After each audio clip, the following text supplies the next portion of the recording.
Ang lakas nung number ninyo. Very strong performance. Pero, medyo nakita ko sa inyo na medyo nagsasapawan kayo.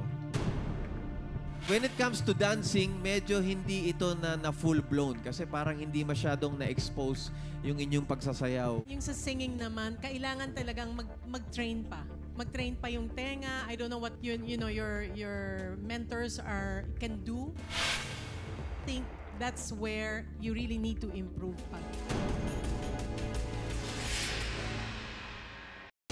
You did it. You did it.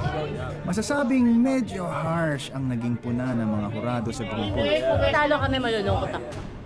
Kaya naman si Coach Sweet at ang Team A apektado. Why are you disappointed? To the way the judges reacted. The way they said yung mga namin, weaknesses. Parang sinabi nila, parang kami pinakamahina si Yun ang hindi ako makapapayag. Yun naman talaga yung...